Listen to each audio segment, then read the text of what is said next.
Olá pessoal, hoje eu quero apresentar para vocês a parte final do áudio do livro A Arte de Meditar, de Joel Goldsmith. Neste vídeo, o Joel Goldsmith nos explica a interação que há entre o invisível e o visível, ou seja, aquilo que nós vemos com nossos sentidos carnais e aquilo que nós não vemos.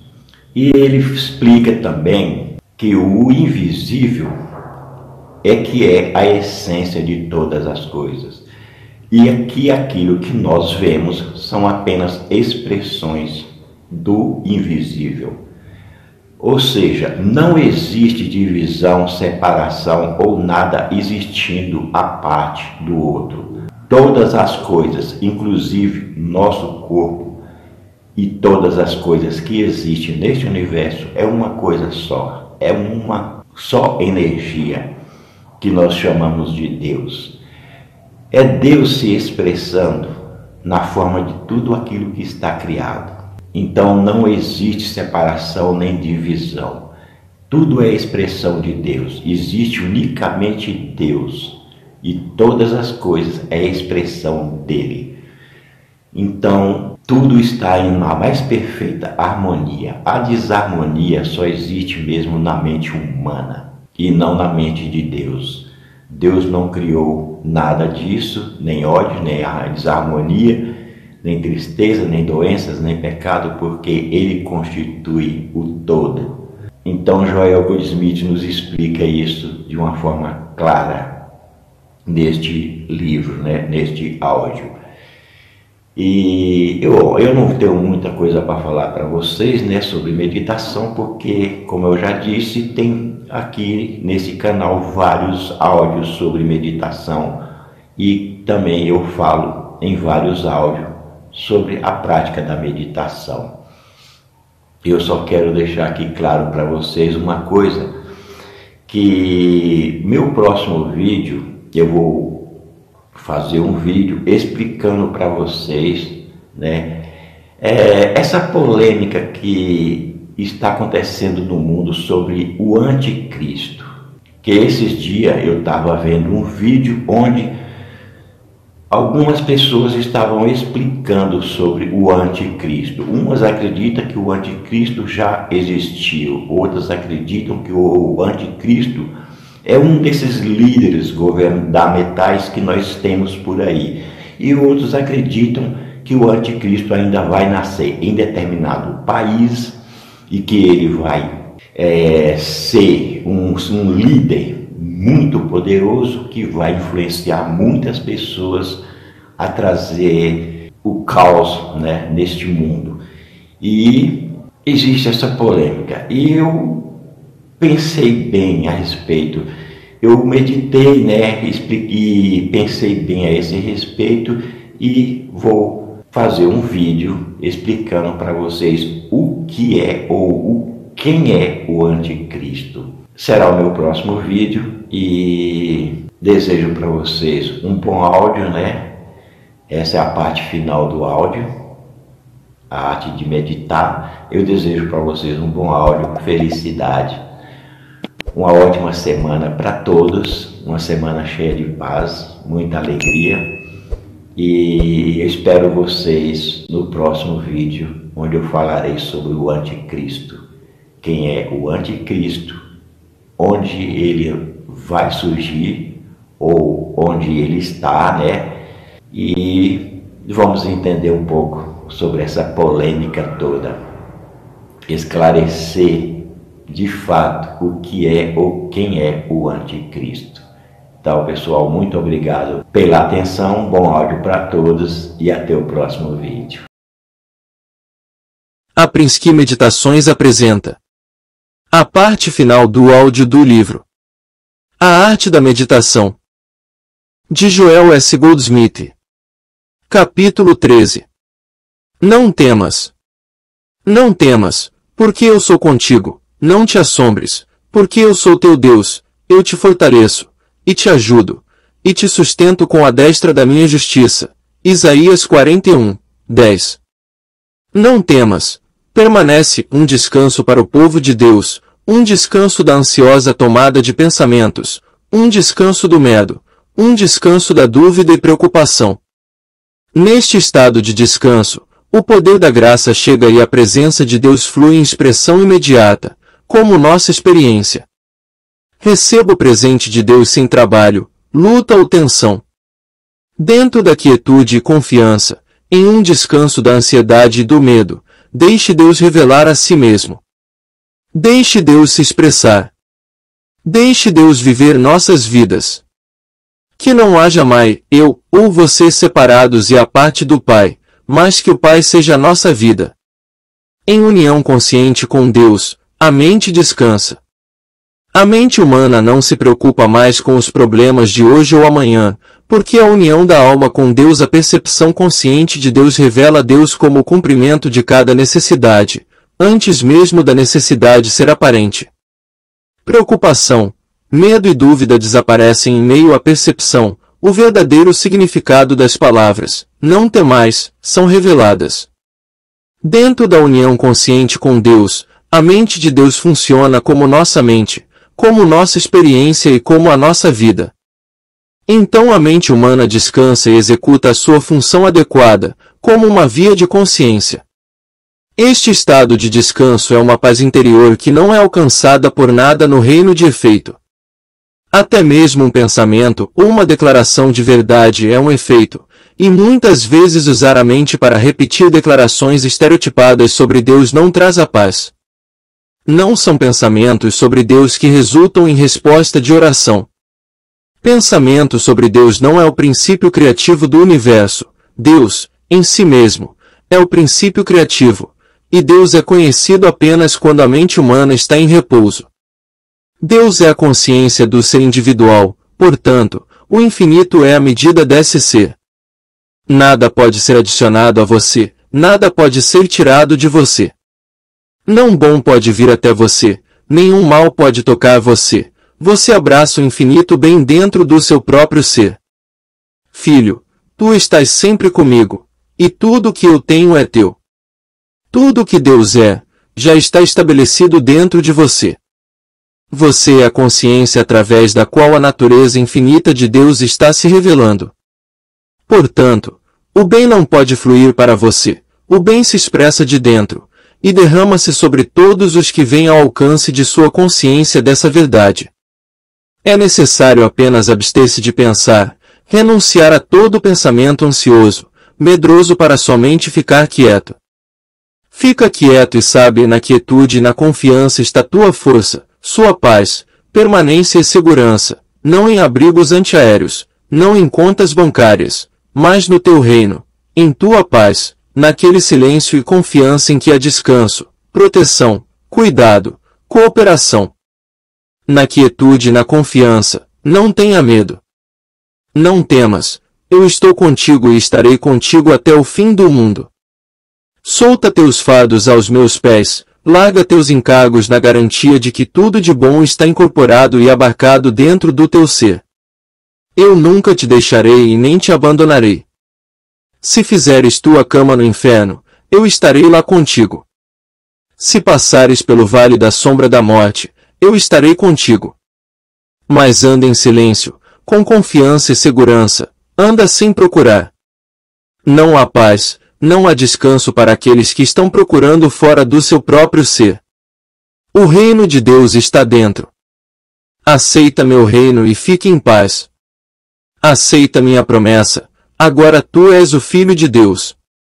Agora és meu herdeiro, herdeiro conjunto com Cristo, e todas as riquezas celestiais são tuas agora, mas agora, não amanhã, agora, não ontem. Nada há para ser alcançado amanhã, não há arrependimentos por ontem, só há este viver agora, este momento de descanso em mim, de confiança em mim. Todo o poder está estabelecido dentro de ti. Não procures pelo homem cuja respiração está em suas narinas, não coloques tua fé e confiança em príncipes deste mundo, não importa quão alto ou quão poderoso. Não há energia externa a ti. Nunca temas nenhum efeito, nunca temas aquilo que foi criado, confia no Criador. Por acaso a criação significa mais para ti do que o Criador? Amarás mais o que foi criado do que amas o Criador. Como tu podes temer aquilo que Deus criou? Por acaso existe um Criador diferente de Deus? Por acaso existe outra criação, uma criação à parte de Deus? Eis aqui, o que tão somente achei, que Deus fez ao homem reto, porém eles buscaram muitas astúcias. Não temas o que o homem pode pensar, dizer ou fazer. Não tenhas medo das invenções ou maquinações da mente humana. O pensamento do homem não há poder, porque meus pensamentos não são teus pensamentos, diz o Senhor. Nunca podemos esperar por uma bênção nem temer uma maldição do pensamento do homem. O mal que os homens fazem não se levanta mais alto do que eles mesmos. Todo o mal é autodestrutivo. Destrói apenas aqueles que o praticam, mas nunca aqueles a quem é dirigido. O mal é um poder apenas para aqueles que lhe dão poder. Qualquer coisa que você aceite como um poder além de Deus pode prejudicá-lo, mas por si, não tem mais poder do que uma sombra em cima de uma parede. Se você acredita nisso, que outro pode ferir você ou que você pode ferir outro, então você vai sofrer, não pelo que a outra pessoa fez ou pelo que você fez, mas pela sua crença de que existe um poder à parte de sua própria consciência. O dano não vem de outro, mas de você mesmo, por causa do seu desvio da verdade. Você deve deixar isso e manter-se afastado da crença de que o bem ou o mal podem chegar a você. Não tenha medo de qualquer pensamento ou ação maligna direcionada a você ou a qualquer outro. Não tenha medo de ninguém, e acima de tudo, não alimente ressentimento ou ódio, pois isso apenas prenderia você a essa pessoa pelas abomináveis correntes do ódio. Você deve entender que o mal pode tocar apenas essa pessoa que o pratica. Assim sendo, nunca tenha medo do mal, nunca odeie, não guarde ressentimentos, mas sempre responda com compaixão. Seu bem pode ser o mal falado, isto é, pode até ser considerado fraqueza, mas não deixe que isso lhe preocupe. Você não tem a responsabilidade de provar qualquer coisa a ninguém e você nem tem nada a provar. Deixe o mundo envolvido com seus próprios conceitos de Deus e do homem, de religião e de oração. Amai a vossos inimigos, bendizei os que vos maldizem, fazei bem aos que vos odeiam, e orai pelos que vos maltratam e vos perseguem. Ore por seu despertar, mas nunca tenha medo deles e nunca se ressinta deles. Nada de bom pode vir para você, porque você já está estabelecido no bem, nenhum mal pode perturbá-lo, porque Deus é a medida do seu bem. Deus é a infinitude de sua consciência, Deus é a pureza de sua alma. Nada existe fora da sua própria consciência. Se não há mal em sua consciência, então não há mal operando em seu mundo. Como você pode determinar se quer ou não o mal está operando em sua consciência?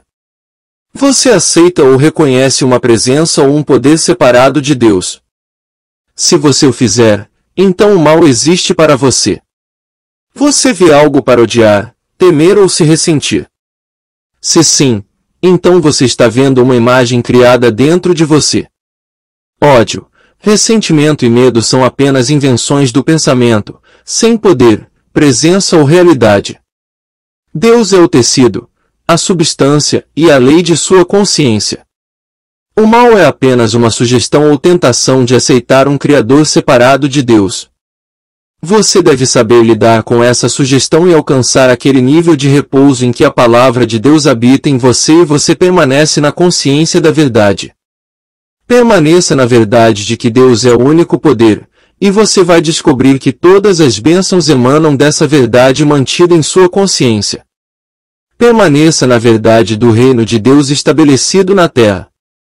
Permaneça na verdade de que eu estou mais perto do que sua respiração e mais perto do que suas mãos e pés.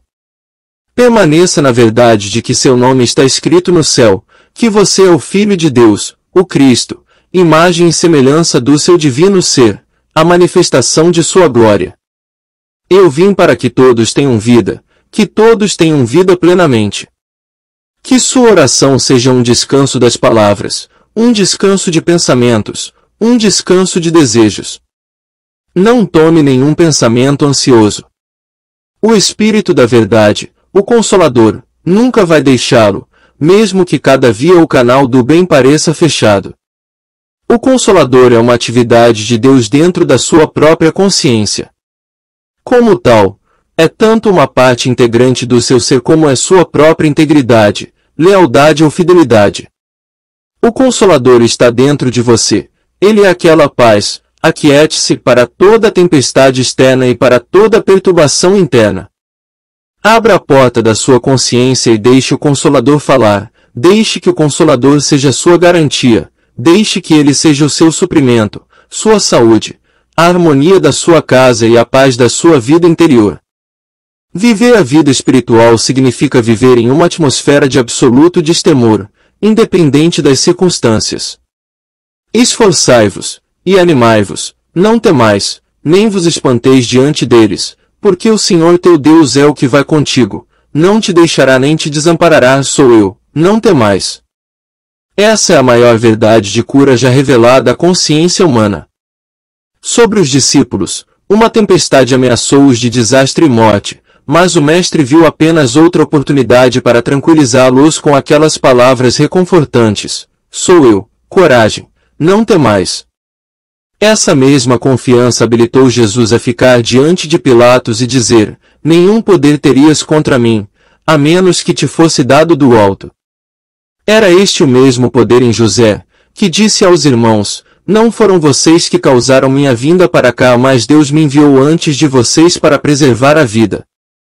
As circunstâncias que o confrontam podem parecem aterrorizantes e o desastre iminente, mas o Cristo diz: sou eu, não tenhas medo.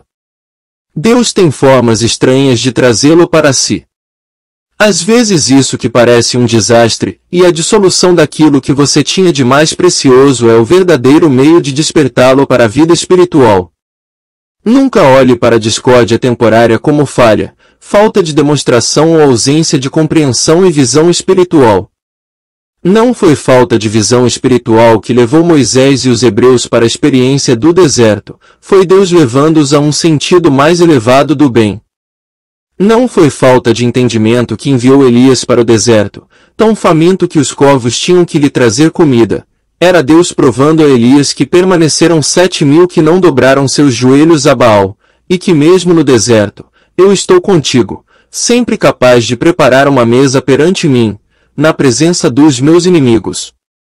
Não foi o fracasso que levou Jesus a subir numa alta montanha para ser tentado pelo diabo, ou que o trouxe para o deserto sem comida. Era a maneira de Deus revelar que ele não deveria buscar demonstrações de coisas, que nem só de pão vive o homem, mas de toda palavra que vem da boca de Deus. Não foi uma falha que colocou o Mestre na cruz, que encarcerou Pedro e Silas em uma cela de prisão, que mandou uma víbora atacar a mão de Paulo. Não. Essas foram as oportunidades de Deus provar o nada de tudo aquilo que o mundo chamou de poder do mal, até mesmo de um poder mortal. Nunca olhe para as discórdias e desarmonias de sua vida como se representassem uma falta de compreensão ou falta de demonstração. Considere essas circunstâncias desagradáveis como oportunidades, que serão dissolvidas quando elas não servirem mais à sua finalidade. Como esporas para o seu desenvolvimento espiritual, tenha coragem de olhar para todas as pessoas e circunstâncias que você considera nocivas ou destrutivas. Enfrente a situação sem medo, no silêncio. Enfrente a condição ou a pessoa e você vai descobrir que elas são uma imagem do seu próprio pensamento, e portanto, não há causa ou lei para apoiá-lo. Reconheça Deus como a alma de toda pessoa, e Deus como a atividade em cada situação. Não tema o que o pensamento mortal possa pensar ou fazer, já que o pensamento mortal é autodestrutivo. Não temas os pensamentos ou atos do homem cuja respiração está em suas narinas. És o templo de Deus e Deus está em seu santo templo agora. Tu és o templo do Deus vivo, teu corpo é o templo do Deus vivo, tua vida, tua alma, tua mente é o lugar permanente da verdade, e se permaneceres nesta verdade, e deixares essa verdade habitar em ti, nenhum mal chegará perto de tua morada. Não tenhas medo, descansa com fé e confiança no reino de Deus. Nunca te deixarei nem te desampararei. Por que lutas por tudo isso? Eu estou mesmo no meio de ti, mais perto do que tua respiração, mais perto do que tuas mãos e pés. Por que lutar se podes procurar por mim e me encontrar? Por que lutar, se podes segurar na minha mão? Eu nunca te deixarei, eu estou contigo sempre. Eu te darei água, então não lutes por isso, não te esforces, apenas aquieta-te. Deixa-me alimentar-te. Não tentes viver de pão, não apenas de pão, mas vive de todas as palavras, todas as promessas da Escritura que são cumpridas em ti. Como eu estava com Moisés, estou contigo. Basta acreditar e eu te darei do maná escondido do mundo, incompatível com o senso comum, e incompreensível para os humanos, oculto nas profundezas de teu próprio ser. Eu tenho carne que o mundo não conhece. Se me pedires, eu te darei água. Deixa tua dependência e fé nas pessoas, nas circunstâncias e condições. No fundo de ti, lá há uma carne que o mundo não conhece, há fontes de água escondidas e maná oculto, tudo isso é incorporado em teu próprio ser. Teu Pai Celestial sabe que tens necessidade dessas coisas, é de seu agrado dá-las a ti, e não fazer-te lutar por elas, mas dá-las a ti através da graça.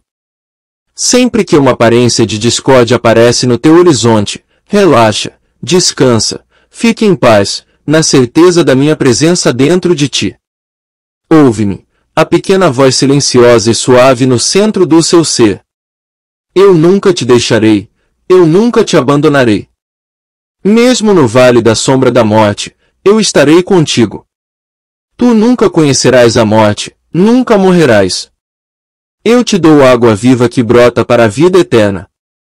Se escutares a minha voz calma, se descansares nos meus braços eternos, se relaxares em mim, se deixares cada palavra me alimentar-te e ser teu pão da vida, jamais morrerás.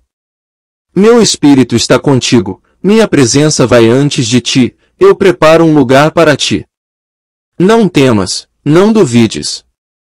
Descansa em meu seio, descansa em meus braços, descansa em meu amor, e fique em paz. Confia no eu no centro do teu ser. Acredita que eu posso fazer estas coisas. Acredita que existe uma presença no centro do seu ser cuja única função é te abençoar, ser uma bênção para o mundo e ser um instrumento de minha graça. Confia em mim, crê somente em mim, não tenhas medo. Capítulo 14. O tabernáculo de Deus. Quão amáveis são os teus tabernáculos, Senhor dos exércitos! A minha alma está desejosa, e desfalece pelos átrios do Senhor, o meu coração e a minha carne clamam pelo Deus vivo. Salmos 84, 1, 2. Uma coisa pedi ao Senhor, e a buscarei, que possa morar na casa do Senhor todos os dias da minha vida, para contemplar a formosura do Senhor, e inquirir no seu templo. Salmos 27, 4. Senhor, quem habitará no teu tabernáculo? Quem morará no teu santo monte? Aquele que é limpo de mãos e puro de coração. Salmos 15, 1, 24, 4. Pessoas de toda a fé tiveram seu sagrado local de culto, um templo, mesquita ou igreja, onde o buscador sincero poderia comungar com o seu Deus. A estrutura em si e os objetos de devoção dentro do santuário eram todos projetados para levar a alma a Deus, mas, na realidade, o encontro com Deus face a face não depende da adoração em um determinado lugar ou da adesão a um ritual prescrito. Os ritos praticados são os símbolos exteriores de uma busca interna por Deus, e cada símbolo tem o seu próprio e profundo significado. Um exemplo dessa busca por Deus, repleta de simbologia, é a adoração no tabernáculo do Senhor, como descrita em detalhes minuciosos no Velho Testamento. O templo ou tabernáculo hebreu era em forma de paralelogramo, com seus lados voltados para o norte e sul, suas pontas para leste e oeste. Consistia de 3 partes, o átrio exterior, o altar sagrado e o santo dos santos. O átrio estava aberto a todos para adoração. Dentro deste pátio exterior, era encontrado um braseiro ardente e um grande altar de bronze, localizado perto da entrada, em que eram queimadas ofertas trazidas voluntariamente pelas pessoas. Entre o braseiro e a porta do templo, estava uma pia feita de bronze, onde os sacerdotes do templo lavavam suas mãos e pés como procedimento preparatório, para oferecer sacrifícios ou antes de entrar no templo. O altar sagrado era acessível apenas aos sacerdotes. No lado norte, ficava uma mesa de madeira onde colocavam 12 pães ázimos divididos em 2 pilhas separadas. Esse pão era indicativo da abundância e da graça de Deus, e toda semana um novo suprimento era colocado sobre a mesa. A palavra pão significa pão da presença, e é interpretado por alguns estudiosos bíblicos como sendo simbólico da presença de Deus. Do lado contrário do templo, em frente à mesa de pão, ficava o candelabro dourado, um eixo de metal com 3 ramos de cada lado se transformando em tigelas em forma de amêndoa, que formavam receptáculos para 7 lâmpadas de azeite queimando continuamente. Perto da entrada do Santo dos Santos, e semelhante em construção ao altar de bronze do átrio, ficava um altar de ouro, no qual o sumo sacerdote queimava incenso especialmente consagrado para esse propósito, dia e noite. O ponto mais sagrado de todo o tabernáculo era o Santo dos Santos, localizado logo depois do altar sagrado. Dentro desse santuário, os símbolos de maior valor e significado para o ritual eram consagrados e apenas uma vez por ano os sacerdotes eram autorizados a entrar em seu recinto sagrado. Ali repousava a Arca da Aliança, uma caixa de madeira de acácia, coberta de ouro. Acreditava-se que a própria presença de Deus encontrava-se ali, mas apenas aqueles com mãos limpas e um coração puro poderiam ter esse encontro com a presença. Agora, através da meditação, vamos tentar entender o significado espiritual do simbolismo desta adoração no templo. Nós começamos no átrio. No pátio, onde todos eram acolhidos, os adoradores entregavam seu sacrifício. Naqueles primeiros dias, o sacrifício geralmente consistia de entregar às chamas algum objeto material de valor intrínseco, comprovando assim a sinceridade da devoção e da vontade de desistir de tudo, a fim de alcançar a Deus. O buscador tinha que se livrar de tudo que agiu como uma barreira para sua comunhão com Deus e estar disposto a jogar no fogo todas as coisas que impediriam seu progresso. Essa prática simbolizava o sacrifício do senso pessoal, porque ninguém pode chegar à presença de Deus sem primeiro desistir de sua fé e confiança nas dependências humanas. Alguns de nós podem nunca ter entrado em um templo ou igreja, ou um local sagrado de qualquer tipo, mas apesar disso, se realmente desejam alcançar Deus, existe um sacrifício que é exigido de todos nós. E qual é o sacrifício exigido de nós neste mundo moderno? Se quisermos chegar ao Santo dos Santos, qual é a barreira que nos detém? O que obstrui nosso progresso? Não é acima de tudo a prática antiga de adorar outros deuses, esquecendo o primeiro mandamento: não terás outros deuses além de mim. Os deuses que adoramos hoje não são imagens esculpidas como antigamente. Não, em vez deles, fama, fortuna e posição são idolatradas. Estamos continuamente procurando alguém ou algo para satisfação, esperando amor e gratidão de pessoas, em vez de olhar para Deus como a fonte, ou então acreditamos que nosso sustento depende de investimentos, rendimentos e salários. Esses empregos e rendimentos, essa dependência dos meios humanos, esse é o sacrifício exigido de nós, aquele que não é oferecido em público, mas que é entregue na santidade e sigilo do nosso próprio ser. Nós não podemos chegar à presença de Deus sobrecarregados pelos nossos fardos. Até mesmo o desejo de influenciar Deus a interceder em nossos assuntos humanos deve ser abandonado. Lembre-se, a Arca da Aliança, Deus, está no extremo do templo, mas antes de Deus poder ser alcançado, cada barreira deve ser removida novamente. Então nós começamos a fazer o sacrifício simbolicamente, lançando no braseiro todas as nossas dependências mundanas. Nós devemos desistir do nosso senso mortal e material de riqueza e de saúde, ainda que não renunciemos a elas. Ao contrário, como esses conceitos humanos são entregues em uma completa dependência em Deus, eles podem se apresentar cada vez mais em abundância e harmonia. Não vamos entender mal a natureza do sacrifício. Nós não somos obrigados a doar ou jogar fora nossas posses pessoais. É a crença de que a riqueza material constitui o nosso suprimento que deve ser sacrificada. A menos que essa crença seja descartada, nós não poderemos entrar na realização de nossa autocompletude em Deus, em que o suprimento já está estabelecido em nós de eternidade a eternidade. Falta e limitação são experimentadas apenas em proporção à aceitação do conceito materialista de que esse dinheiro é sinônimo de sustento ou que o dinheiro é a fonte de suprimento. O inverso é verdadeiro. O suprimento é a fonte de dinheiro, o suprimento é a substância de que o dinheiro é formado. O suprimento é a consciência da verdade, a consciência do nosso relacionamento com Deus. Uma vez que esse relacionamento, essa consciência da verdadeira identidade, torna-se uma realidade e parte integrante da nossa consciência, nunca mais vamos sofrer por falta ou limitação, porque essa compreensão é a substância do nosso suprimento. A mesma sabedoria espiritual ou compreensão que constitui a substância do nosso sustento também é a substância da nossa saúde. A visão comumente aceita da saúde é a de que ela é um coração batendo normalmente, um fígado secretando quantidade adequada de bile, pulmões inalando e exalando ritmicamente, um trato digestivo assimilando e eliminando satisfatoriamente, e vários outros órgãos e partes do corpo realizando suas funções naturais. Este conceito, de que órgãos e funções saudáveis constituem a saúde, deve ser sacrificado. Saúde é a percepção de Deus como a fonte de toda atividade e substância de todas as formas, Deus como a lei para a sua criação.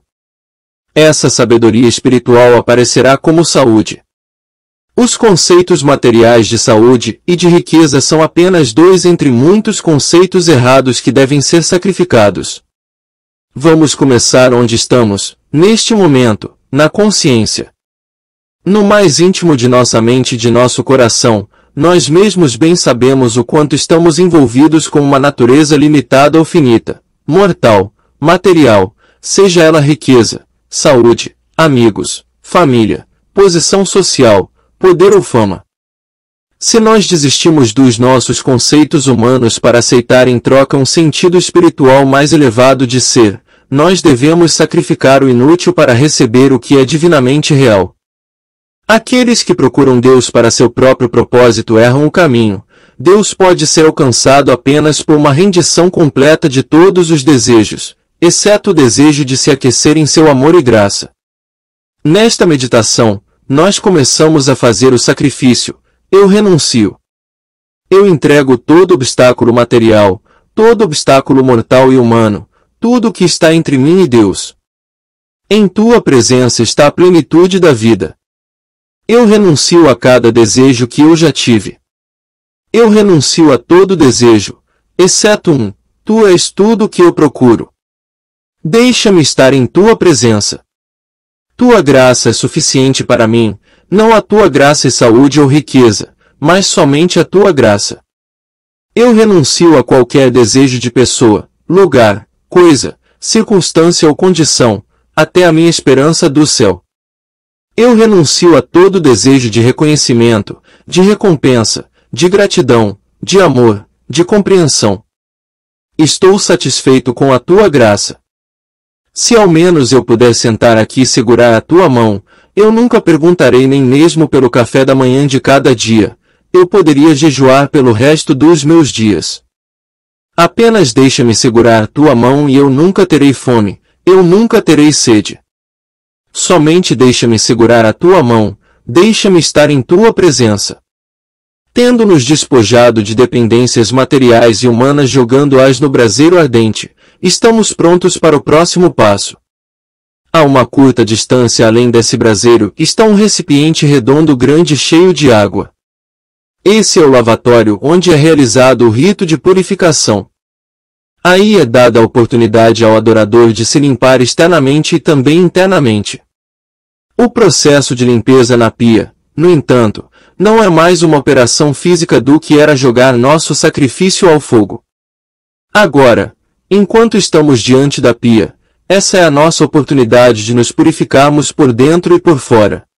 Ninguém precisa ser informado sobre as coisas em sua mente das quais ele gostaria de ser purificado, pois cada pessoa conhece seu interior melhor do que qualquer outro. Todo o procedimento resolve-se em uma limpeza simbólica, interna e externa, em que ocorre uma purificação completa do nosso senso humano. O sacrifício e purificação de um sentido humano de valores nos prepara para a entrada no altar sagrado. Lá nós postamo-nos diante da mesa do pão sempre fresco e abundante, não com o propósito de festejar, mas como uma evidência da onipresença do suprimento e de todo o bem. Na contemplação dessa mesa, surge dentro de nós um reconhecimento silencioso que, assim como esse pão está sempre presente no templo sagrado, então o pão da vida e tudo o que representa o autossustento está aqui neste momento. E onde é aqui? Aqui onde eu estou. Bem onde estou está a mesa do pão. Bem aqui onde estou está a onipresença e a substância da vida, a atividade da vida, a harmonia e o bem. Tudo isso é dádiva de Deus. Este dom de Deus é onipresente e infinito, porque é de Deus, a substância infinita de toda a vida. Sacrifício, purificação e contemplação da abundância de bens são uma preparação da abertura de consciência para a sempre residente presença de luz espiritual, que é representada pelos 7 ramos do candelabro, localizado no lado esquerdo do salão do altar sagrado. Os sacerdotes do templo usavam 7 lâmpadas porque o número 7 expressa completude. Conforme nós ficamos na presença deste símbolo de luz espiritual, a luz inextinguível do Cristo começa a permear a nossa consciência. Agora essa perfeita iluminação espiritual simbolizada pelo número 7 infunde nosso ser, e gradualmente, ou de repente, a consciência desperta para a verdade de que, exatamente onde nós estamos agora em meditação, aí está a onipresença, a totalidade da sabedoria espiritual, da compreensão espiritual e da vida espiritual. Seja ou não visível a manifestação dessa perfeição espiritual, isso não é importante. A plena luz de Deus, a plena iluminação espiritual está completa dentro de nós agora, mesmo que isso não seja aparente. Estando em meditação diante desse candelabro de 7 luzes, preenchendo a nós mesmos com a lembrança de nossa autocompletude em Deus e acreditando naquilo que já somos, deixamos que essa luz se derrame adiante, em expressão visível. Passo a passo, estamos a caminho do Santo dos Santos, a própria presença de Deus.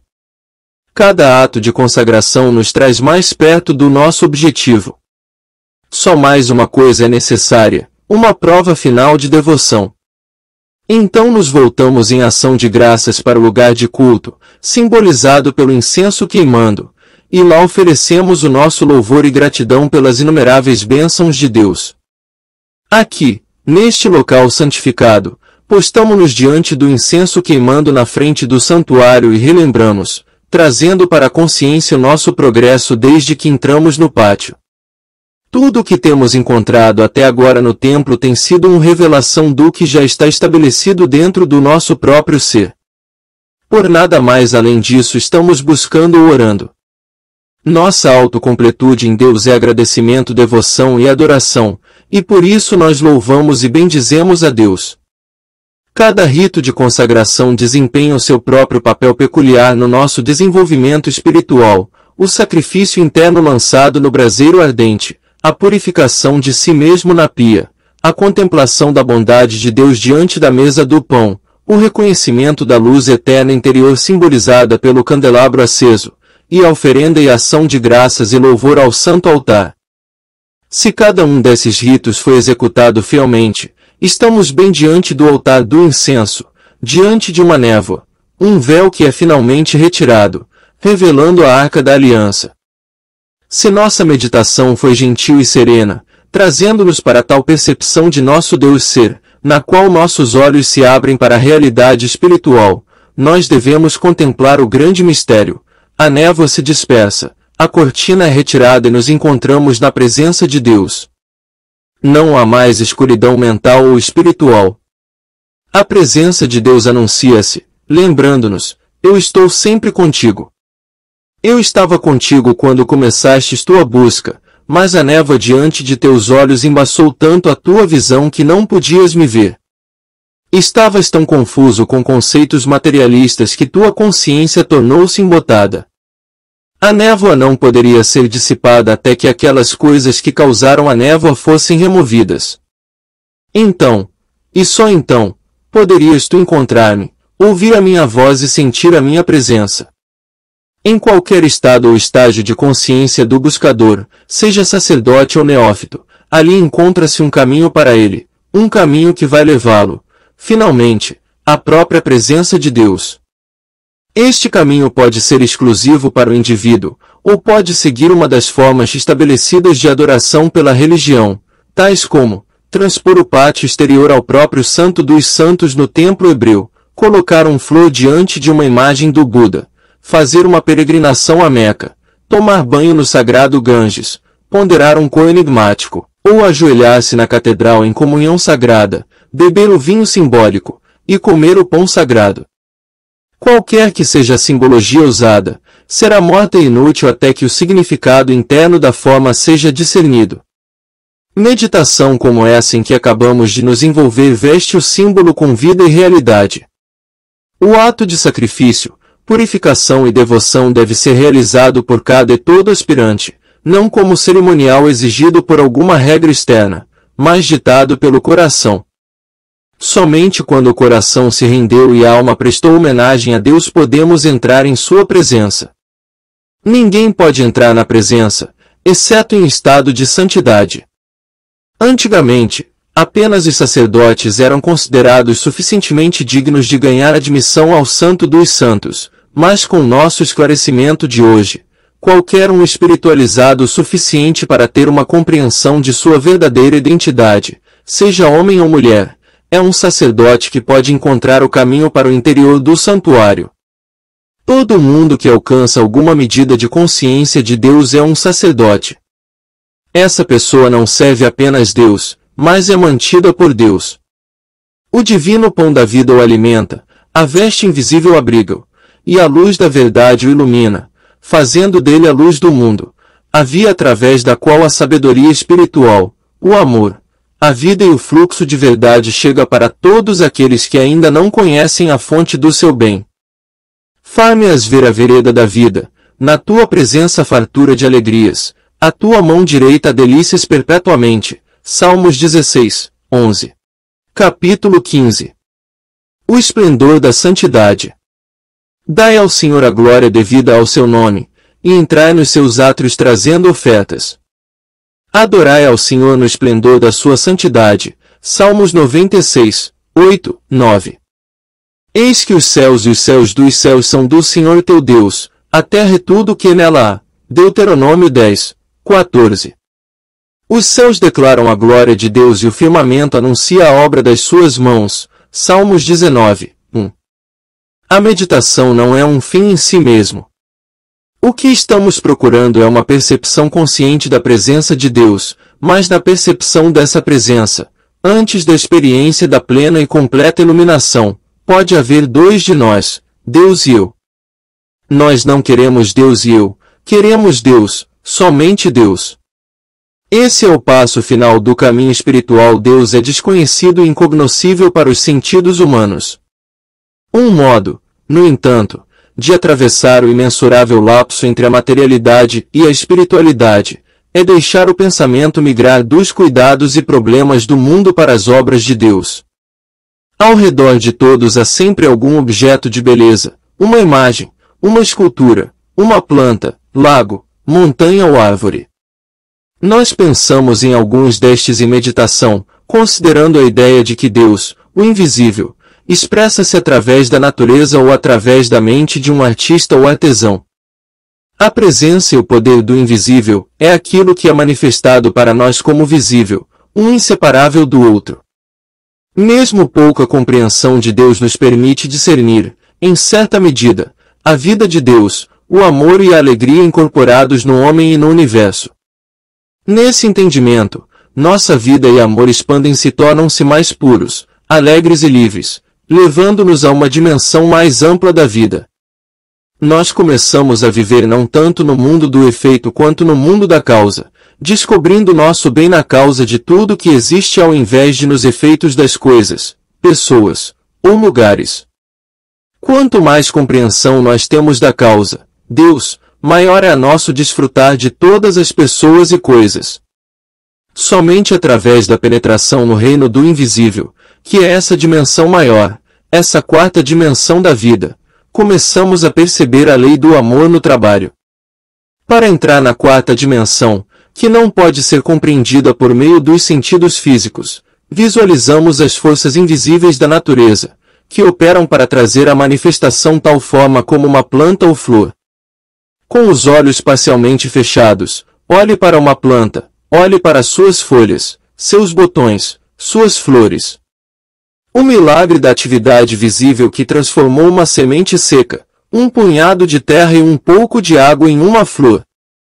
A vida invisível, operando através da umidade no solo, tocou a semente, rompeu-a e fez com que ela lançasse raízes. Essa mesma força invisível tirou dos elementos da terra o sustento necessário para desenvolver esses brotos em um sistema radicular que, finalmente, aparece acima do solo como uma planta.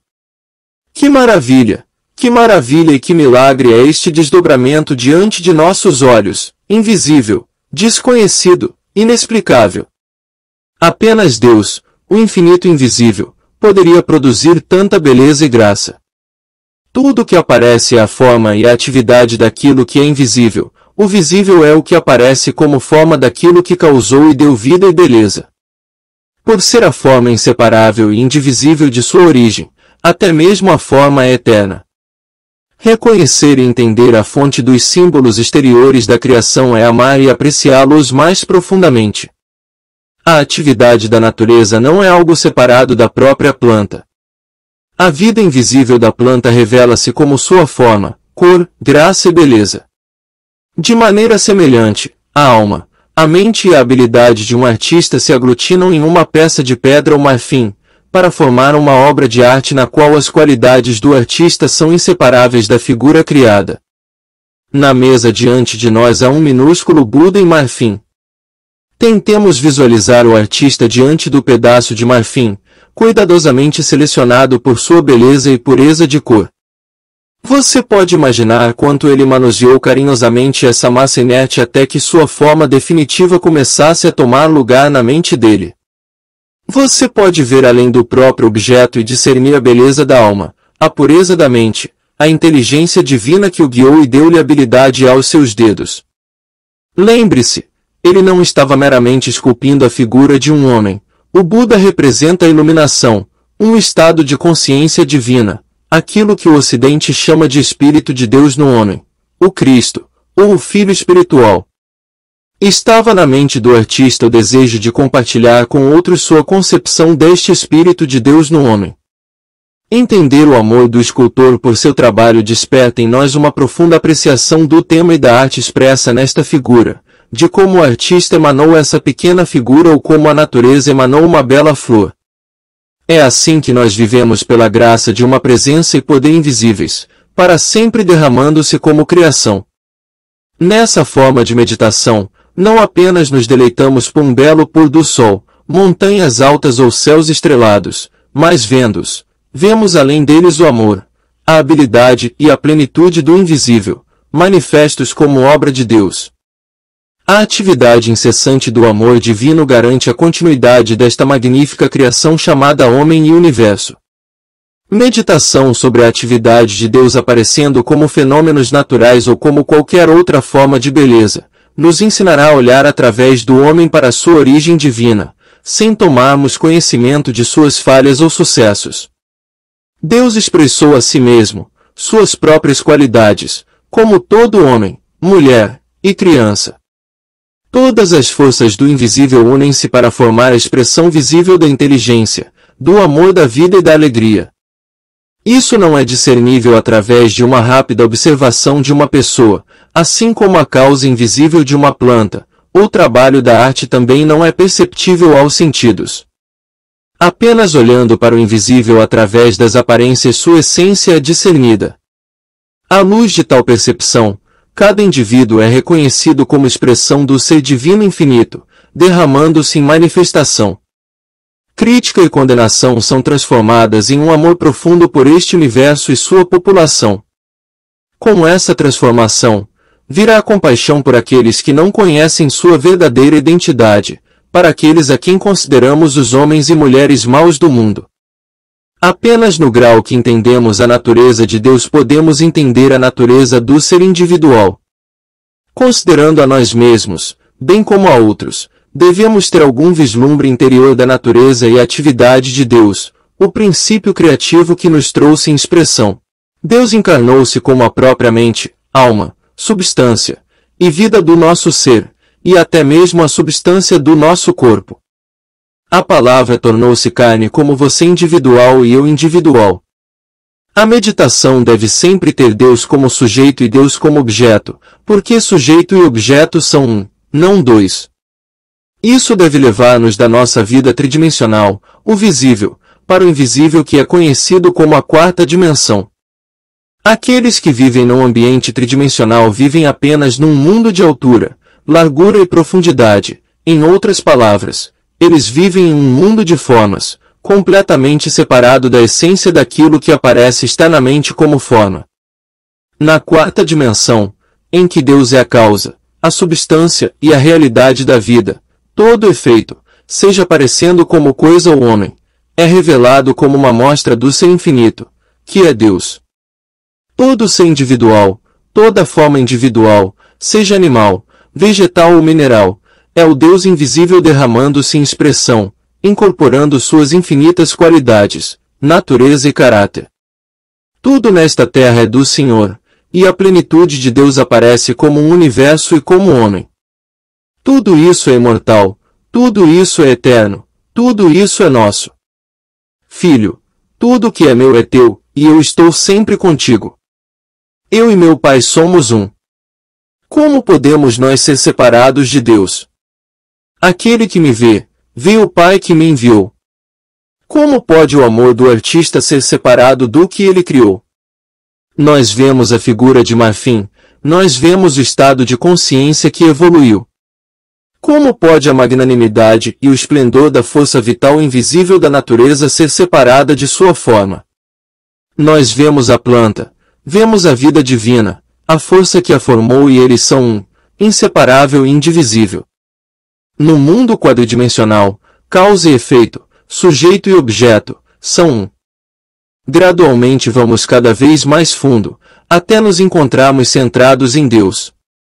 Nós não estamos mais pensando, pensamentos estão sendo pensados para nós, as ideias são cristalizadas através de nós, as transmissões da alma tornam-se aparentes para nossa consciência. Então nós descobrimos Deus se revelando, proferindo a palavra rápida e afiada, mais poderosa do que uma espada de dois gumes, aquela palavra de Deus que, quando necessário, separa o mar vermelho, produz a nuvem durante o dia e o pilar de fogo à noite, os milagres em nossa experiência. Essa meditação é uma revelação do invisível infinito declarando-se dentro de nosso próprio ser. A meditação é a arte da divina apreciação através da qual aprendemos a corretamente avaliar o homem, suas realizações e o universo. Nossa apreciação das formas externas é ampliada, porque a meditação nos dá uma compreensão do amor divino que produziu a forma. Quando nós compreendemos a mente e a alma que produziram qualquer forma de bem, podemos melhor apreciar o bem em si. Conhecer o autor de um livro faz do livro mais significativo. Conhecer o compositor de uma obra torna a música mais agradável. Se pudéssemos conhecer a Deus, se pudéssemos ao menos provar ou tocar uma gota de Deus, a criação apareceria em toda a sua maravilha e glória. A meditação desenvolve a percepção que nos transporta do objeto para o seu princípio criativo, e então, com este novo insight, o mundo é revelado como ele realmente é. Através da meditação, uma nova dimensão da vida se desdobra. Não somos mais limitados por tempo e espaço, altura, largura ou profundidade, porque instantaneamente a mente salta da forma tridimensional para a quarta dimensão que é a sua origem, causa e fonte. Nessa dimensão superior, não somos dependentes das coisas que aparecem, seja pessoa, lugar ou coisa. Nós não as amamos com apego, não as odiamos e nem as tememos, porque, se olharmos através delas, nós perceberemos, em todos os casos, que a fonte é Deus. Quando ouvirmos as palavras, eu jamais te deixarei, nem te desampararei, lembremo-nos da pequena figura de marfim. O amor, a arte, a habilidade e a devoção do artista nunca podem ser removidos dessa figura. E assim é conosco. Aquilo que nos formou nunca nos deixará nem nos abandonará. Sua essência é nosso próprio ser. Meditação sobre a obra de Deus é uma maneira de trazer as faculdades da alma em expressão ativa e compreensão da sabedoria superior. Nós devemos aprender a olhar não só para pôr do sol, jardins ou qualquer aparência bonita, mas olhar para além deles e ter um vislumbre daquilo que os trouxe em expressão. Então sempre teremos formas permanentes de beleza e formas permanentes de harmonia, porque nós teremos aquela perfeita essência divina que está sempre dando forma a si mesma, sempre renovada. Se tentarmos ver a perfeição na forma, nós a perderemos.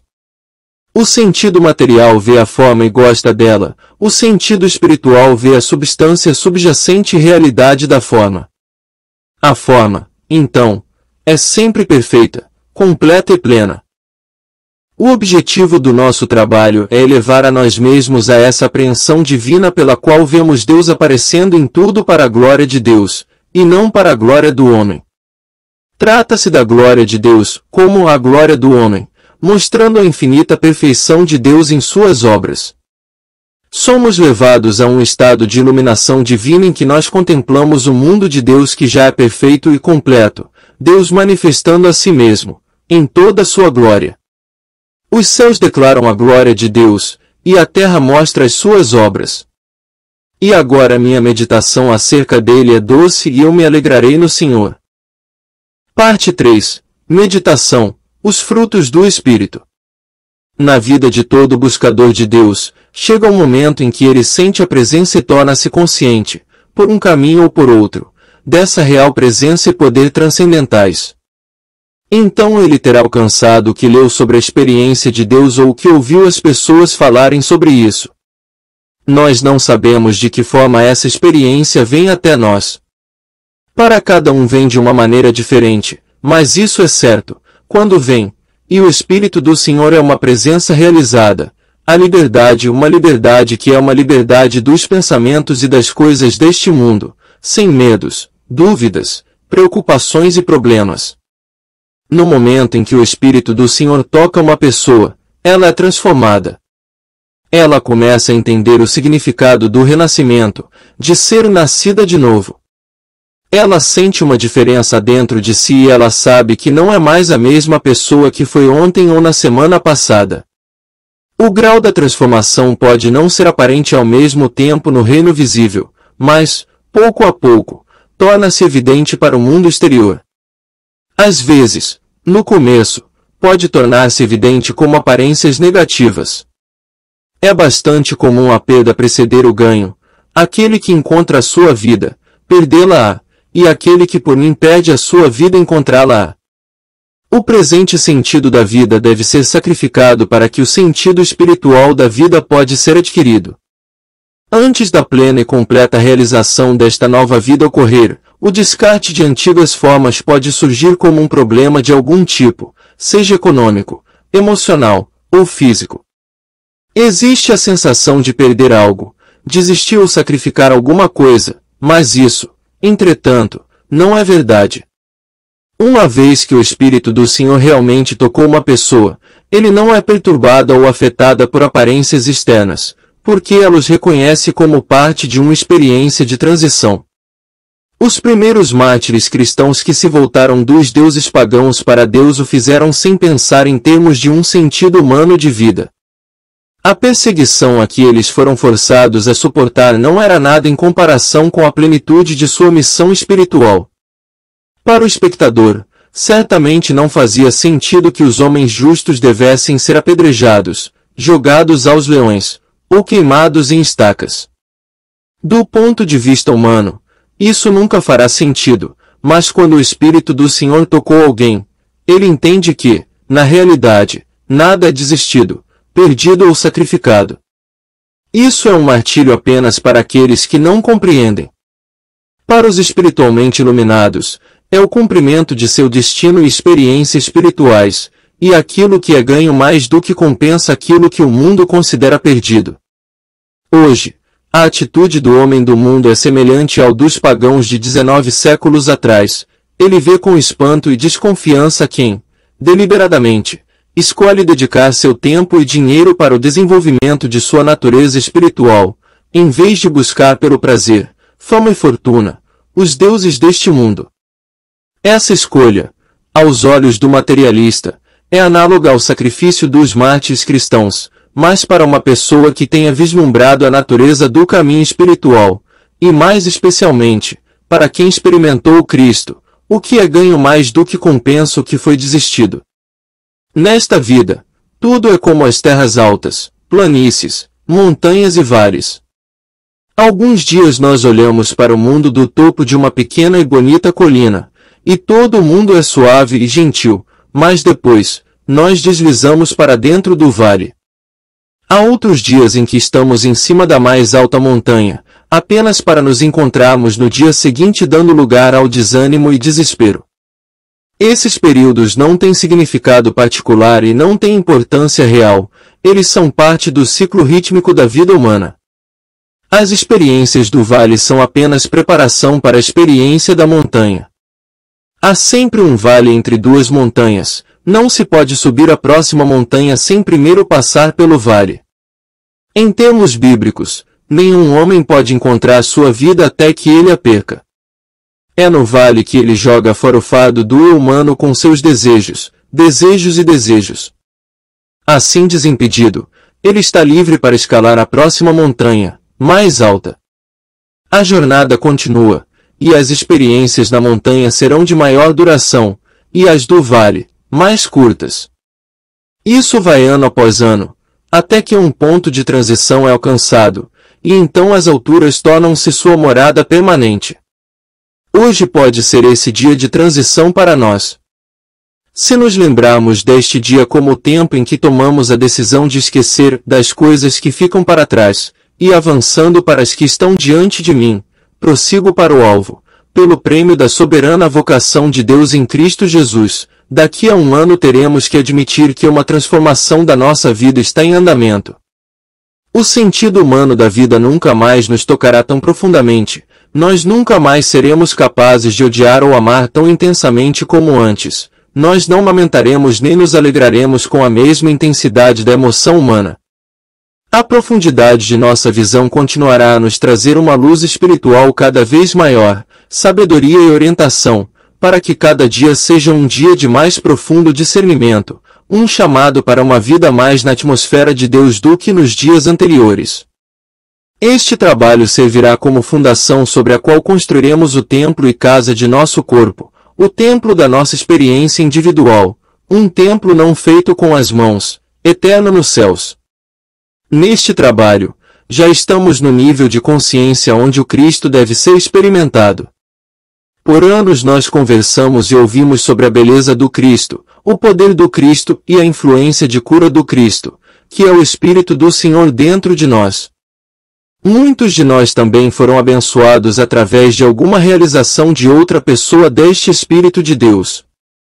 Agora chegou a hora em que nós não devemos mais depender de conversas ou da iluminação de alguma outra pessoa.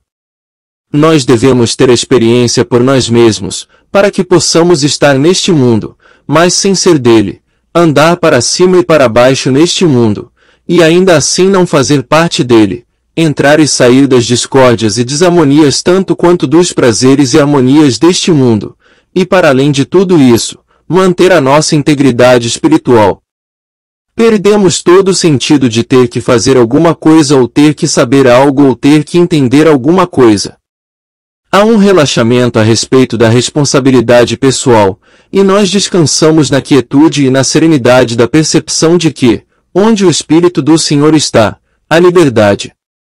Contemplemos Deus trabalhando em seu universo, reconhecendo como ser transcendental que realiza seu trabalho através da nossa consciência. Algumas pessoas tiveram uma experiência de Deus, mas nenhuma transformação exterior disso resultou. Elas simplesmente viveram da memória disso, porque não sabiam o que significava, como tinha sido atingido, ou como mantê-lo. No entanto, um estudante que dedicou sua vida ao estudo da sabedoria espiritual e da prática de meditação descobre que, quando a experiência de Deus vem, ele não fica desnorteado, porque ele compreende o seu significado. Embora seja aceita com alegria, como prova da graça, ele sabe que isso foi atingido somente depois de dedicar muito tempo e esforço. Portanto, ele não vive de memórias desgastadas, porque, como a receptividade aumenta através da meditação contínua, a experiência de Deus torna-se mais frequente, até o dia em que pode ser alcançada à vontade.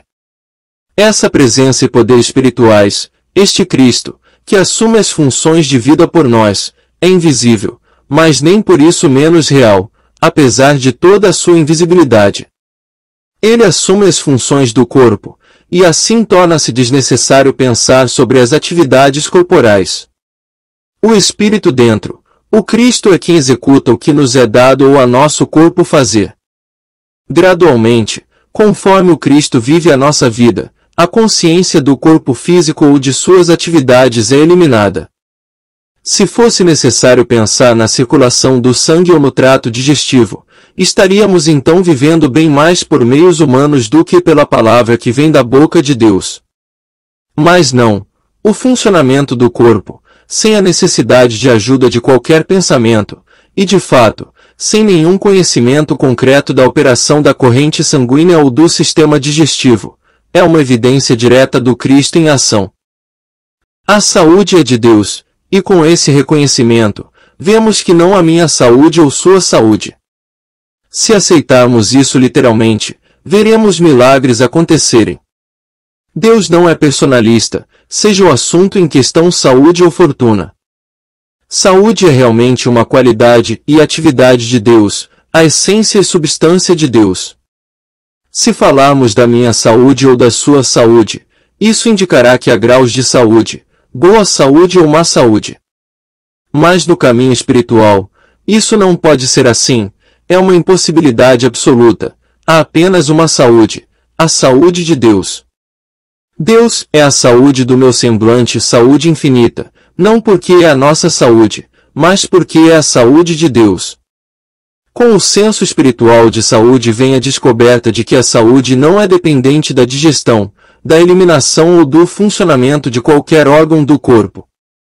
A saúde depende somente de Deus, ela é uma qualidade e uma atividade de Deus. O que for necessário para o governo do corpo é realizado como uma atividade de Deus.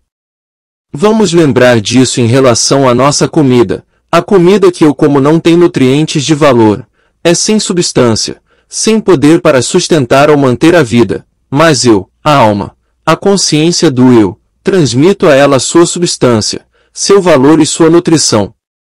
Se fizermos disso uma realização consciente, vamos descobrir que a comida terá um efeito totalmente diferente sobre nossos corpos do que teve até agora. Ele faz o que me foi designado a fazer, e portanto, a atividade do corpo é realizada por esse eu dentro de nós. Nós não temos que pensar nisso. Ele faz isso. Ele aperfeiçoa aquilo que nos concerne. Sejamos espectadores de Deus aparecendo como a nossa saúde, nossa riqueza, nossa força e nossa vida. Assim é com todas as fases da nossa experiência humana. Se houver uma sensação de acerto sobre a vida, se as palavras certas são faladas na hora certa, se as ações retas são realizadas no momento certo, se a harmonia prevalece em nossa experiência, então, nós sentimos, vemos, reconhecemos que cada fase dessa experiência é um resultado direto da atividade do Cristo. Nós não fazemos isso, nós não pensamos, o Cristo faz tudo, mesmo antes que tenhamos alguma consciência do que está surgindo. O Cristo é a atividade do corpo, do bolso e dos nossos relacionamentos um com o outro. A presença vem antes de nós para endireitar os caminhos tortos e preparar um lugar para nós. A presença faz tudo para nós, e nós vivemos neste plano de existência como testemunhas, contempladores.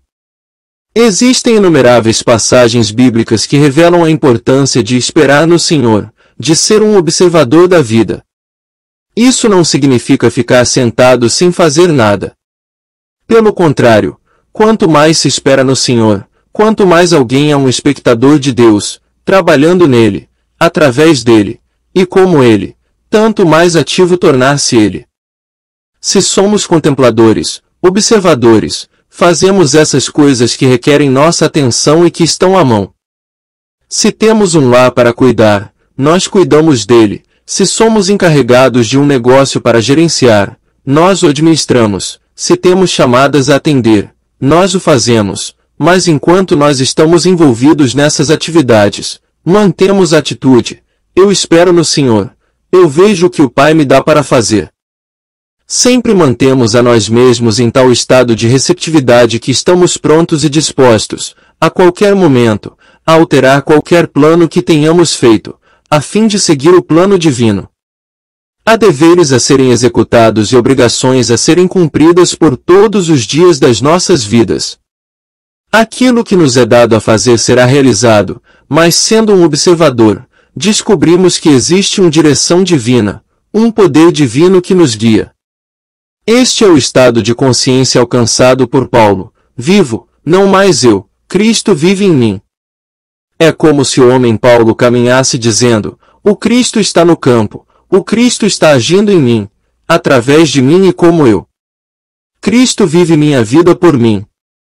Essa é a atitude que mantemos como observador, quase como se estivéssemos dizendo, eu não estou realmente vivendo minha vida em tudo. Estou assistindo o Pai viver a sua vida através de mim. Essa é a maneira ideal de viver, esse é o modo espiritual de vida, a maneira em que nós encontramos o menor número de obstáculos, a menor oposição, o menor número de mal-entendidos. Há sempre uma presença, o infinito invisível, que vai adiante de nós para endireitar o que é torto e tornar perfeito cada detalhe da nossa experiência. Toda a nossa experiência de frustração vem da nossa relutância em esperar o suficiente por isso. A maioria de nós não está disposta a esperar até o momento em que uma decisão é necessária. Nós insistimos em conhecer e responder com antecedência, no dia anterior, na semana antes ou no mês anterior. Nós queremos saber o que existe ao virar da esquina, queremos saber hoje o que vai acontecer na próxima semana ou no próximo mês. Mesmo que uma decisão deva ser tomada para o próximo ano, esperemos o momento real em que a decisão é exigida, e depois deixemos Deus colocar as palavras em nossa boca e revelar a ação que deve ser tomada. Dia a dia a ação deve ser tomada. Dia a dia o maná cai, dia a dia a sabedoria, orientação e direção necessárias para esse dia nos são dadas. Deus nem sempre nos avisa com uma semana de antecedência, mas nós recebemos a direção que precisamos. Nós adquirimos o hábito da impaciência, e o resultado é que, em vez de esperar que a decisão de Deus seja manifestada, nós deixamos o medo entrar, e depois, com medo dos possíveis efeitos infelizes da indecisão, apressamo-nos a agir com base em nosso próprio julgamento humano. Na vida espiritual, não dependemos de nossa avaliação humana correta das situações. Independentemente de quão bom nosso julgamento parece ser, voltamo-nos ao Pai. Pai, mostra-me quando me mover, mostra-me se devo ou não dar o próximo passo e quando fazê-lo.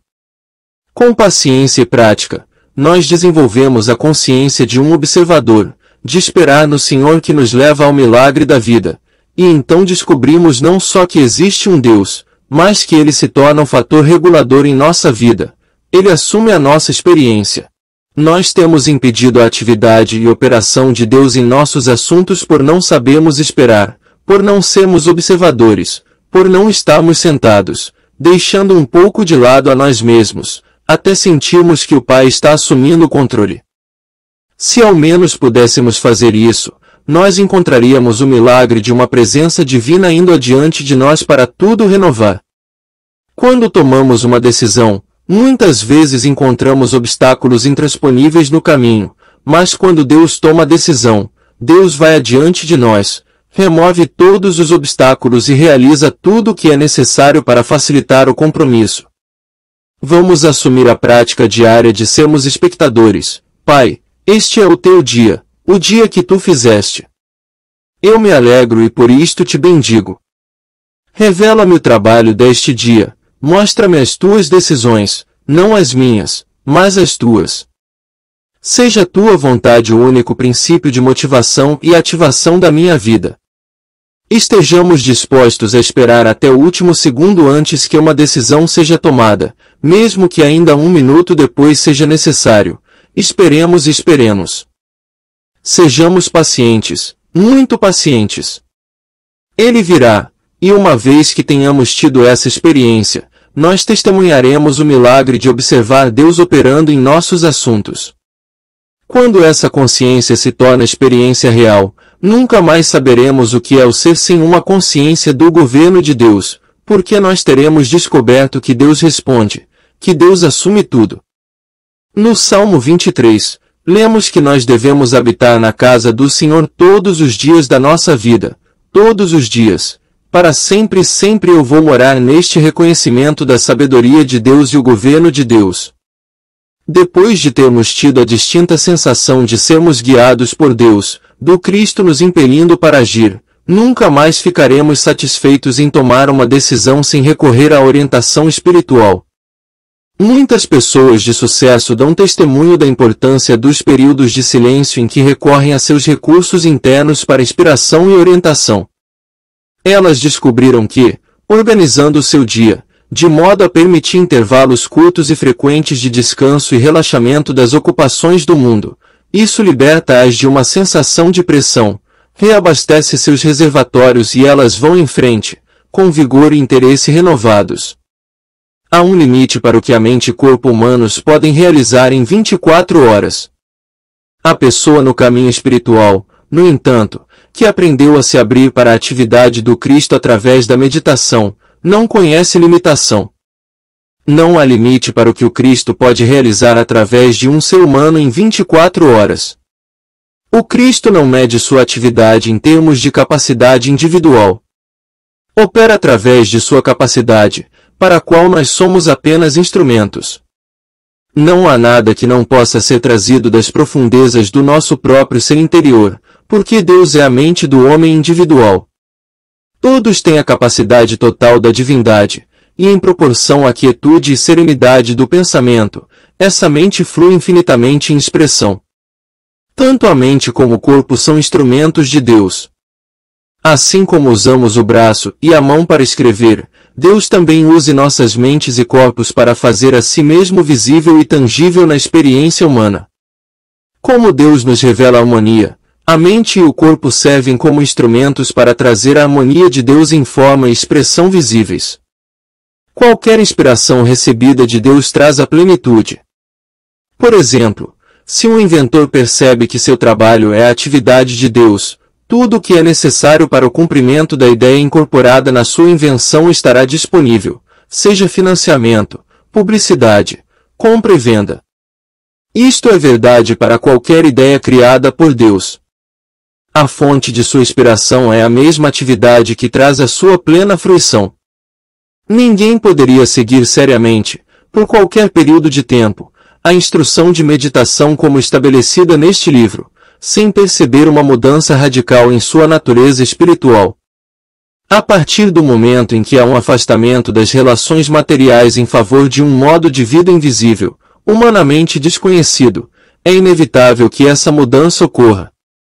O fruto do Espírito é amor, alegria, paz, generosidade, gentileza, bondade, fé, mansidão, temperança. Contra tal não há lei. Tal fruto não vem para aqueles que ainda não aprenderam a valorizar o Cristo, sua presença, poder e jurisdição. Anos de consagração e devoção daqueles que, em alguma medida, deixam tudo para Cristo devem ter precedência na colheita deste fruto. Quando chega a hora, nunca mais estaremos sós. Nunca mais teremos medo.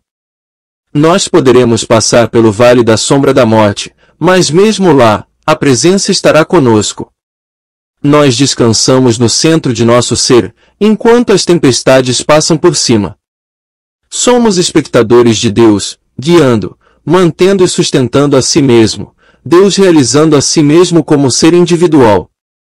Então nós o vemos como Ele é, e Deus aparece como a integridade, a abundância, a harmonia, a paz e a alegria da nossa experiência. Capítulo 16. Iluminação, comunhão e união. A meditação leva a essa iluminação que se torna primeiro comunhão com Deus, e finalmente união. A iluminação é uma experiência individual. De maneira alguma é relacionada a qualquer observância exterior ou forma de adoração, é totalmente dependente da percepção do nosso relacionamento com Deus. É uma experiência que acontece dentro de nós mesmos, separados e à parte de qualquer outra pessoa. Ela não pode ser compartilhada com ninguém, seja marido, esposa, filho ou amigo de confiança. Não pode ser procurada na companhia de outros.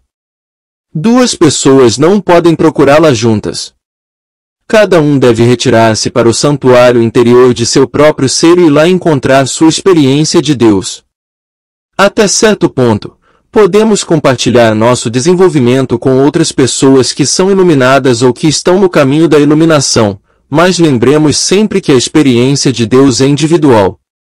Se acontecer para nós em meio a milhares de pessoas, ainda assim será uma experiência solitária.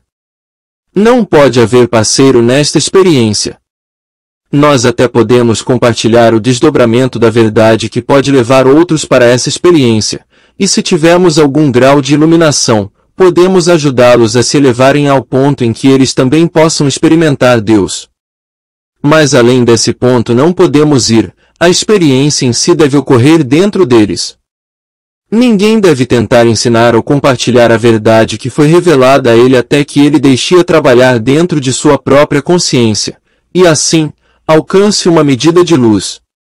Depois disso, ele será direcionado para se inclinar para onde, quando e em quais circunstâncias ele deveria compartilhar essa revelação. Deus vai tornar conhecida a parte que lhe cabe e de que modo executá-la. A iluminação é possível para todo indivíduo em proporção à intensidade de seu desejo por isso, mas enquanto ele está se esforçando para fazer o contato com Deus, ele faria bem em manter essa primeira centelha escondida do mundo, até que seja acesa uma chama. Após os primeiros lampejos de iluminação, o estudante sábio carrega o Cristo recém-nascido no colo, em segredo do mundo. Figurativamente, ele desce ao Egito para esconder o Cristo criança. Ele não fala disso, ele age de forma a não revelá-lo para o mundo de maneira alguma, porque o mundo, na sua ignorância e irreflexão, pode tentar danificá-lo. O mundo pode arrancá-lo, pode até mesmo destruir sua própria confiança e segurança em sua presença e seu poder. Por causa desta fé, o mundo crucifica sem hesitar. Sempre o mundo procura destruir o Cristo. Profecias, desde as primeiras escrituras conhecidas pelo homem através dos tempos, indicam que sempre que o Messias vem, ele é sacrificado. Há alguma coisa na natureza humana que não deseja ser destruída e sabe que o único poder que pode aniquilar a maldade humana, a arrogância e o egoísmo é a presença e o poder do Cristo realizado. É necessário mantermos sigilo. Essa é a única coisa que não ousamos dizer ao mundo. No exato momento em que o mundo sente em qualquer pessoa uma devoção pura para o Cristo, começa a falar maldosamente, sem hesitação, e tenta romper todos os seus laços de segurança e esperança. O anticristo, que é a sugestão de uma personalidade separada de Deus, entra com a sutileza de uma serpente para despertar a dúvida e minar a fé. Portanto, tudo isso deve ser mantido em segredo, até chegar a hora em que a consciência do Cristo esteja tão desenvolvida que torna-se enraizada e aterrada na consciência como a própria atividade da vida cotidiana. Aí então, podemos estar diante do mundo e revelá-lo, e não sermos, por essa causa, afetados por qualquer abuso ou dúvida que o mundo possa despejar sobre nós. É somente quando apresentamos o Cristo ao mundo que estamos em perigo de perdê-lo, quando o Cristo já assumiu o suficiente, Ele apresenta-se para o mundo em silêncio, secretamente, gentilmente e tão silenciosamente que ninguém no mundo reconhece ou sabe o que é, mas todos sentem sua influência. Depois do primeiro vislumbre de iluminação, muitas tentações nos cercam. Até mesmo Jesus foi confrontado com a tentação da falta, a tentação da fama, e a tentação do poder pessoal. A todas elas ele resistiu e venceu. Essas mesmas tentações vêm a todos nós, mas qualquer tentação que um ser humano já tenha passado é multiplicada muitas vezes, logo que ele obtém algum grau de iluminação espiritual. Quando se passa para uma maior iluminação, no entanto, essas tentações caem uma por uma, até que apenas uma tentação permanece: o egoísmo, a tentação de acreditar que eu por mim mesmo posso fazer algo ou ser algo. Mas isso também deve render-se ao Cristo ressuscitado. Não há limite para a profundidade da cristandade. A iluminação leva à comunhão em que há uma troca recíproca, algo fluindo para fora de Deus em nossa consciência, e de volta de nossa consciência para a consciência de Deus. Isto é uma meditação levada a um grau mais profundo do que tem sido experimentado até agora, mas nós não a conduzimos, Deus a conduz. Isto não é alcançado por nenhum esforço da nossa parte, não pode ser forçado. Nós só podemos ser pacientes, esperar por ele e depois descobrirmos que ele assume. Então há um intercâmbio pacífico e alegre, em que nós sentimos o amor de Deus nos tocando, e nosso amor por Deus retornando a Deus. Em comunhão, a atividade do Cristo torna-se uma experiência contínua, percebida não só em raros intervalos, mas sempre presente. Eventualmente, um ponto de transição é alcançado, em que uma mudança radical ocorre.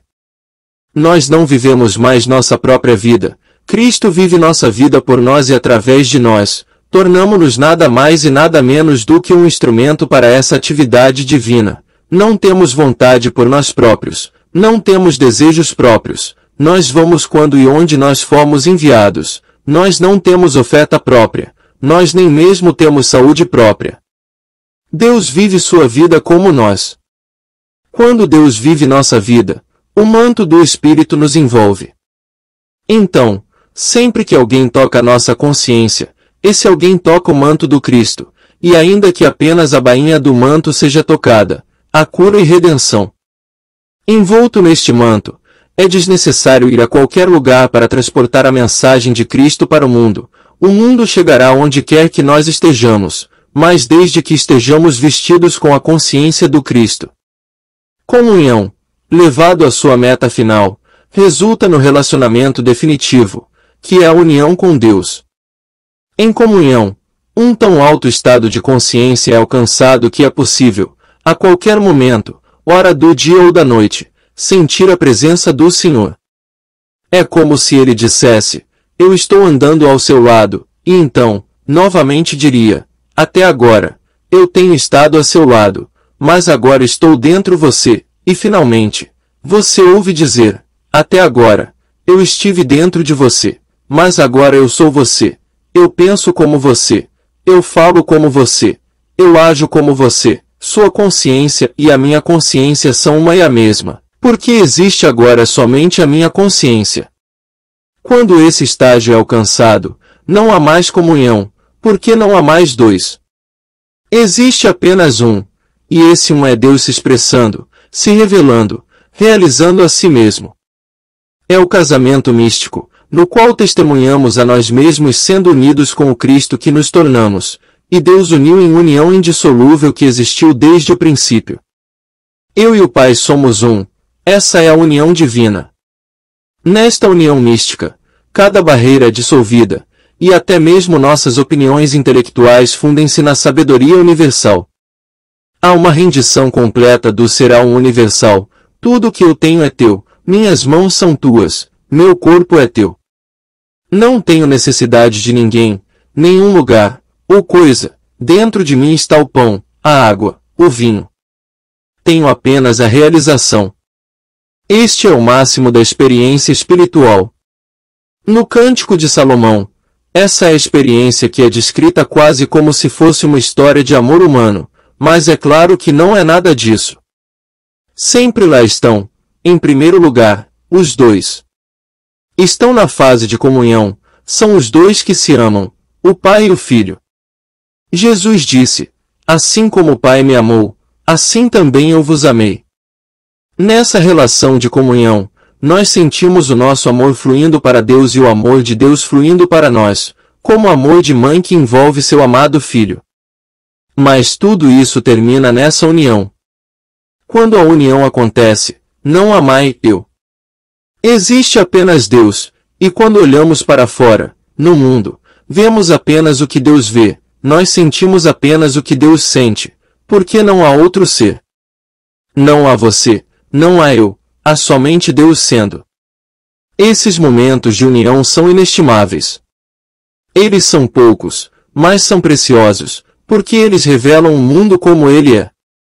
E se for possível experimentar essa união por alguns dias ou mesmo por uma hora, então será possível experimentá-la para sempre. Há apenas uma necessidade: ficarmos, nosso eu, fora do caminho. Dia virá em que a terra estará tão cheia da presença do Senhor que não haverá mais qualquer sentido material ou mortal de existência. A iluminação dissolverá cada sombra lançada pelo indivíduo entre o sol e seu raio de luz.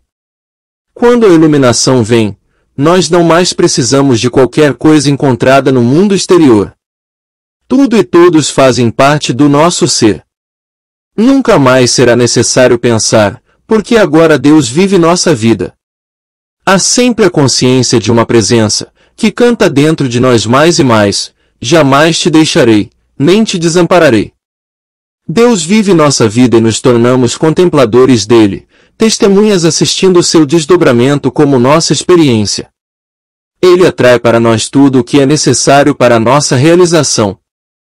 No silêncio da nossa consciência, o poder criativo de Deus vem para fora.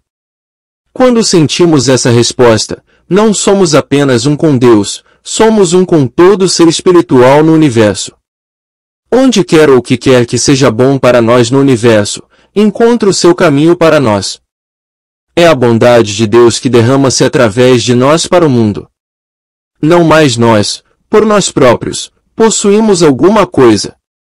Essa união apaga de todos nós o senso de pessoal de posse, aquisição pessoal, poderes pessoais, e em seu lugar nos concede integridade, a abundância de Deus em sua plenitude infinita.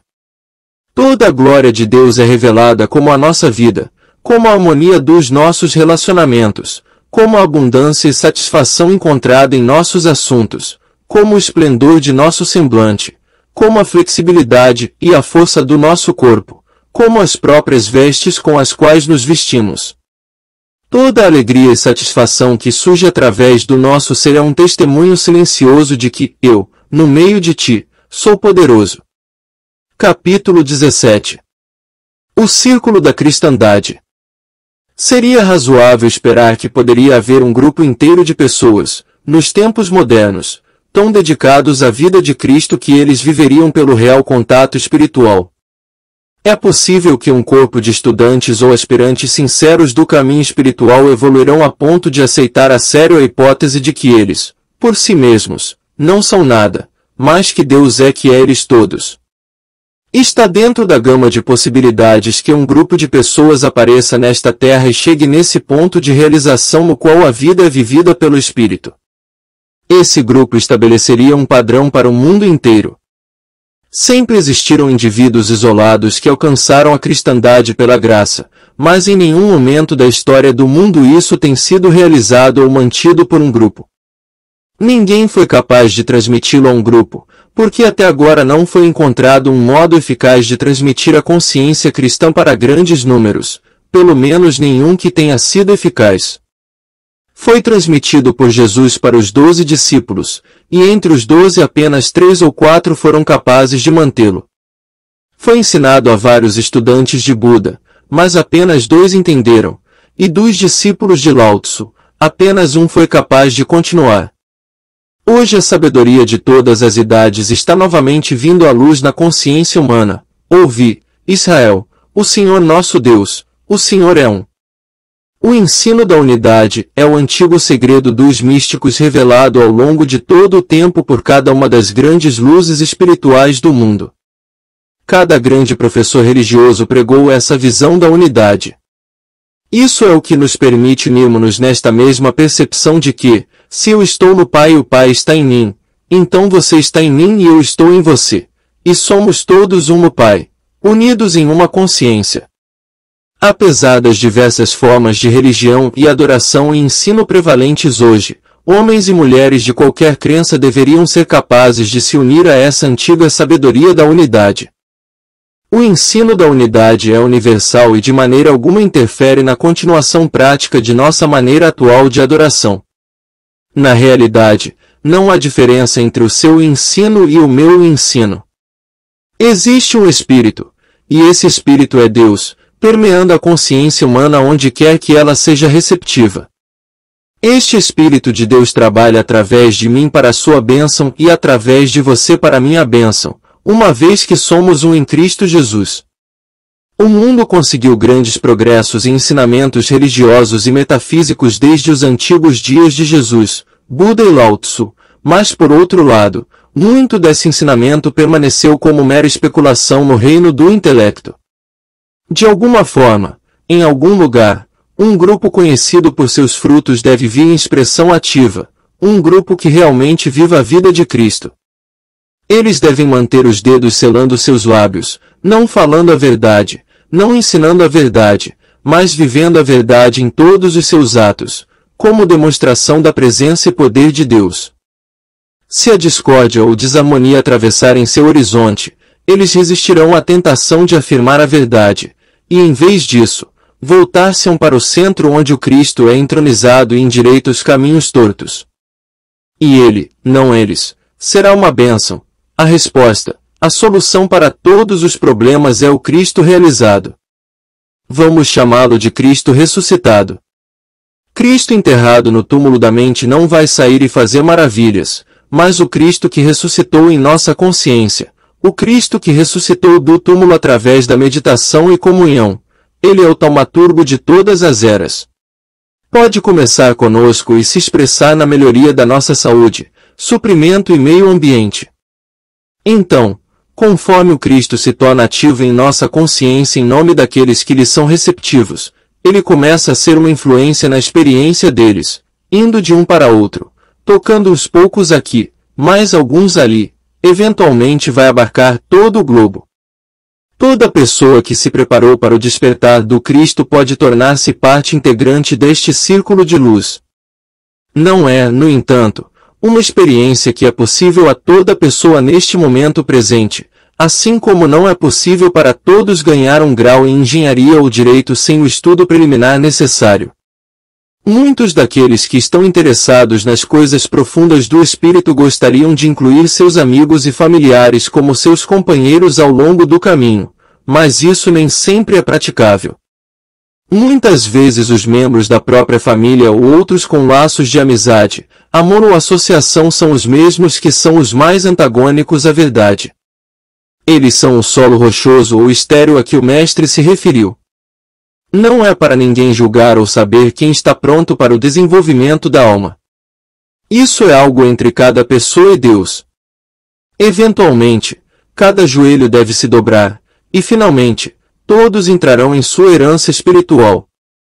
O desenvolvimento espiritual deve começar por sempre tem que começar na consciência de uma pessoa, e essa consciência também poderia ser a sua ou a minha. Tudo depende do grau em que chegamos na percepção do Cristo. O Cristo realizado e ressuscitado, ativo em uma pessoa, torna-se uma potente força em todo o mundo. Em qualquer momento pode haver uma pessoa receptiva em algum hospital, em uma cela de prisão, em um campo de batalha, em instâncias altas ou baixas de poder, alguém em qualquer lugar do mundo gritando: Deus, você pode me ajudar. Existe um Deus para me ajudar. Onde ou quando há uma busca por Deus, ali o Cristo é percebido em sua plenitude. Ninguém pode compreender totalmente o efeito difundido do Cristo realizado quando está solto no mundo. Não há como saber quantas pessoas tiveram curas mentais, físicas, morais e financeiras, pelo próprio ato de buscar o desconhecido, e assim, tocar este mesmo Cristo, liberto em meditação por você ou por mim. É por essa razão que eu sempre peço aos nossos alunos do Caminho Infinito, que dediquem um período de meditação a cada dia para Deus somente, não para si, nem para suas famílias, seus negócios, seus pacientes, ou seus alunos, mas somente para Deus. Em outras palavras, nós reservamos um período para uma meditação em que vamos a Deus com as mãos limpas. Pai, eu não procuro nada. Eu venho a Ti com o mesmo espírito em que eu procuraria minha mãe, disponível só por amor, por comunhão. Tu és Pai e Mãe do meu ser. Tu és a fonte da minha vida. Tu és a alma em mim, o espírito em mim. Não tenho favores a Te pedir. Eu venho a Ti pela alegria da comunhão, senti a segurança de Tua mão na minha, o apoio do Teu braço no meu ombro, só para estar em Tua presença. A presença realizada e demonstrada de Deus é o Salvador do mundo. O tempo passou para qualquer indivíduo se estabelecer como representante único do Espírito de Deus na Terra. Toda pessoa deve mostrar esse mesmo Espírito. Se este livro puder trazer para alguns a experiência do Espírito do Senhor, então eles, por sua vez, serão capazes de sair e ajudar os outros a chegarem a essa mesma experiência. O Salvador é o Espírito do Senhor, não é homem e nem mulher. O Salvador é o Espírito do Senhor, e o Espírito do Senhor deve ser realizado por você e por mim individualmente. O máximo que qualquer ensino espiritual ou livro pode realizar é guiar o aluno para a percepção de que existe um reino de Deus dentro dele, e depois inspirá-lo com o desejo de alcançá-lo. O máximo que um professor espiritual pode fazer é abrir a consciência daqueles indivíduos que olham para ele, para que eles possam alcançar a realização do Espírito do Senhor. Mas um professor, como nós vemos no caso de Jesus Cristo, não poderia fazer isso para o mundo inteiro, nem mesmo para seus próprios discípulos, exceto para os poucos que lhe sejam receptivos. Judas é um exemplo de alguém que não respondia ao Cristo.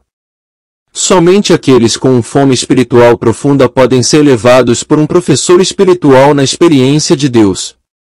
Todo místico ao longo dos tempos tem conseguido abrir a consciência dos alunos para a experiência do Espírito do Senhor. Em alguns casos, centenas a receberam através de seu professor. Mas o mundo segue seu caminho alegre e desavisado para a destruição, porque aqueles que alcançaram esse alto estado de consciência configuraram um culto do professor, em vez de uma prática do ensinamento. Todos que, através deste trabalho, são tocados pelo Cristo, devem dedicar-se a abrir a consciência dos outros, do mesmo modo como foi feito para ele. Isso ele pode fazer por ser uma testemunha da atividade do Cristo em sua própria consciência, demonstrando ao mundo que qualquer um com suficiente interesse e devoção pode ser levado à mesma experiência. Onde quer que haja uma conscientização de Deus, isso é um instrumento através do qual Deus opera na consciência humana. A atividade do Cristo pode funcionar através da minha consciência, alcançando e tocando a sua para iluminar, curar e suprir. Do mesmo modo, quando você está em sintonia com o infinito invisível na meditação, o Cristo encontra uma saída através da sua consciência, tocando as vidas de outros, despertando sua consciência, e trazendo o que o mundo chama de cura para seus corpos e assuntos. A atividade do Cristo, sem a intervenção dos seres humanos, flui para qualquer humano cuja consciência está se abrindo para a graça de Deus. Chegará o dia em que haverá um círculo de sabedoria espiritual ao redor do mundo inteiro. O tecido desse círculo será formado em todo o mundo pela consciência crística realizada de professores e alunos. Quando esse círculo for desenvolvido suficientemente, então todos os que buscam a luz espiritual serão capazes de alcançar e tocar a consciência de Cristo realizada de alguém desse círculo de almas iluminadas. Então o mundo será erguido, não um por um, mas aos milhões. Quando essa consciência é liberada através da realização individual em meditação e comunhão, já não pode ser localizada no tempo ou no espaço, e qualquer pessoa no mundo que a toca pode alcançá-la em alguma medida. A iluminação dissolve todos os laços materiais e une os homens com os laços dourados do entendimento espiritual. Ela reconhece apenas a liderança do Cristo, não tem rituais ou regras, mas somente o amor divino, universal e impessoal, nenhuma outra adoração senão a da chama interior que está sempre acesa no santuário do Espírito. Essa união é a condição livre da fraternidade espiritual. A única restrição é a disciplina da alma, portanto, conhecemos a liberdade, mas sem licenciosidade. Somos um universo unido sem limites físicos, um abençoado serviço a Deus, sem cerimônia ou credo. O caminho sem medo, iluminado pela graça. Fim do áudio do livro A Arte da Meditação, de Joel S. Goldsmith. Muito obrigado a todos e um grande abraço.